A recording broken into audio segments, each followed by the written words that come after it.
நண்பா நண்பி எல்லோருக்கும் வணக்கம்.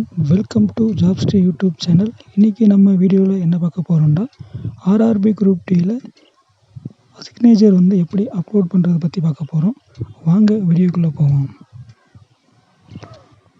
நம்ம போன வீடியோவில் ஆர்ஆர்பி குரூப் டியில் எப்படி அப்ளை பண்ணுறதை பற்றி நம்ம பார்த்தோம்.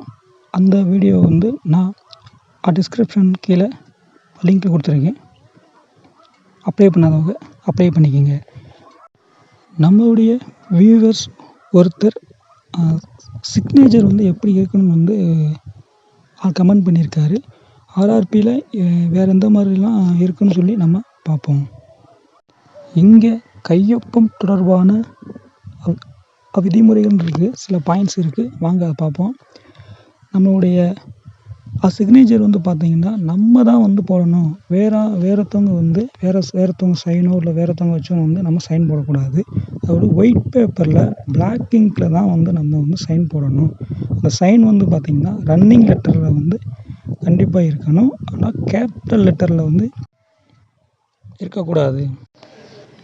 அடுத்ததாக பார்த்திங்கன்னா குறைந்தபட்சம் 100 டிபிஐ நம்மளுடைய சிக்னேச்சர் ஃபோட்டோ இருக்கணும்.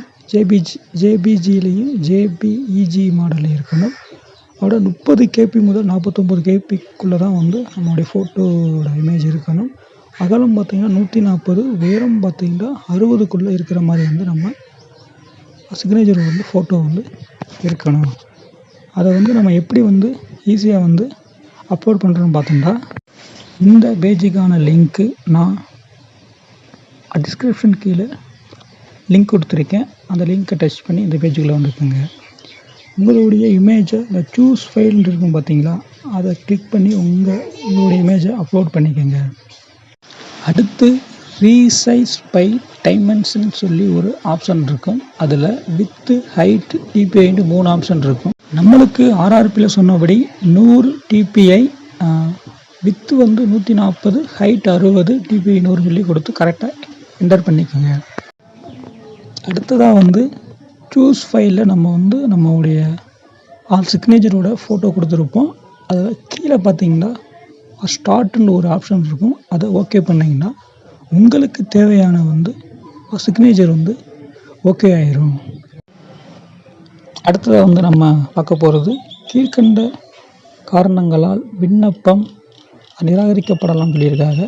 இதில் பார்த்தீங்கன்னா உங்களுடைய பேக்ரவுண்டு சிக்னேச்சருடைய பேக்ரவுண்ட் ஒயிட்டை பயன்படுத்தாமல் இருந்திருப்போம், அதனால் ரிஜெக்ட் ஆகிருக்கும். அப்புறம் பிளாக் கலர் பேனா யூஸ் பண்ணாமல் இருந்ததுனால கேபிட்டல் லெட்டர் நம்ம பயன்படுத்தியிருப்போம். அந்த மாதிரி சில ரீசன்ஸ் இருக்குது, பார்த்துக்குங்க.